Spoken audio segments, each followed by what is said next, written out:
के छ ठिक छ नि हैन के भइराछ तल काम भइराछ ओके आफ्नो छोरा नातिहरू यहीँ इन्जिनियर हुनुभयो कति राम्रो भयो है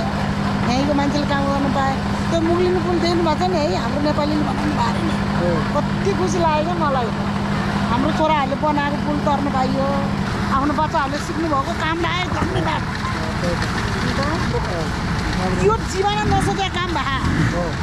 यहाँभन्दा के चाहियो बोल्नु हुँदैन कति गाह्रो हुन्छ मान्छे बगाइदिएर है एकचोटि कुरै नगरौँ बगाउनको कुरा बोली साध्यै थिएन यो त सपना पनि नसोचेको कुरा आँखाले देख्न पाइयो राम्रो भएर अब उहाँको पाला बनेपछि नभए नि हो बन्नै पर्यो बहादुरले बन्नै पाएपछि कसो के लाग्छ र आफ्नो लक पाएपछि कसैले रोकेर रोकिँदैन क्या मान्छे त राम्रो भयो कति राम्रो कति म त जिन्दगी भेट्न पाउँछु जस्तो बच्चा स्कुल हाल्नु भएको रहेछ बच्चा लगेको थिएँ म्यामले आऊ भनेको थियो बाबासँग गरेको बाबा राम्रो लाग्यो खुसी लाग्यो धन्यवाद बाबु तपाईँ आउने मान्छे भेट्नु भयो कति राम्रो जीवनमा कहिले सोचेको नि थिएन यो काम यस्तो खटे दाजुभाइलाई पनि धन्यवाद भन्नुपर्छ लगेर गर्ने भन्दा गराउनु भन्दा गर्नु ठुलो हो त तर पनि राति काम गरेर भने सुनेको थियौँ हामीले यो कर्मचारी त भनेको थियो तर कता थिएनौँ क्या गराउनै गाह्रो थियो तर ठिकै छ राम्रो बनायो होइन धेरै राम्रो अझ यो युज भएपछि झन् कस्तो हुन्छ मैले भन्छु मान्छेलाई पहिला अब यो साइड बनाउने त्यो बनाएर भएपछि मैले भन्छु मान्छे गाह्रो भयो यो बाटो हिँड्न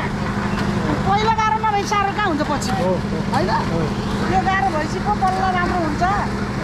नराम्रो गरेर पो राम्रो हुन्छ मान्छे बुझ्दैनन् कहिले राम्रो चाहियो म त्यो मुग्लिनको पुल बनाएँ हाम्रो छोराहरूको हामी त त्यही बाटो हिँड्ने मान्छे भने सुनेको कति खुसी लाग्यो पहिला काठमाडौँ आउँदा बाबु हजुरहरू जन्मेको थिएन होला हामी रत्नपाराबाट टेम्पोमा आउँथ्यौँ हजुरहरू त अस्ति जन्मिया बच्चाहरू यत्रो प्रगति गर्नुभयो खुसी लाग्यो है धेरै खुसी धेरै पर्नु मरेर गए पनि शान्ति भयो राम्रो छ बाबु राम्रो छ राम्रो होस् नमुना गर्नुभयो धन्यवाद छ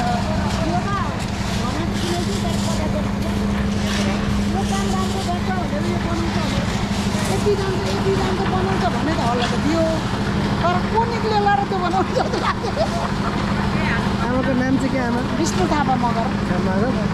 घर पुरानो तनहुँ अहिले यहीँ हो सन्तोष यही 26 नम्बर होला स्थानीय अब भन्नु पऱ्यो नि बाबु अब परान कता जाने हो थाहा छैन अहिले हाललाई त यहीँ छु ठेगानै छैन जिन्दगी कहाँ गएर के हुने अन्त्य होइन र जहाँ बस्नु पऱ्यो ठिक छ त्यो त राम्रो छ आमा सुझाव दिनुपर्ने सुझाव त धेरै धन्यवाद यो परिवारलाई सबलाई हाम्रो आशीर्वाद लाओस् त्यस्ता काम जहाँ पनि बन्दै जाओस् होइन खुसीले संसार ढाकोस् राम्रो प्रगति होस् देशमा शान्ति आओस् छोराछोरीलाई असुविधा नपरोस् हिँड्दै को अर्का यो आफ्नो अर्का भन्न नपरोस् तर मैले भन्छु कि हाम्रो नभनौँ राम्रो मान्छे मात्रै मानौँ क्या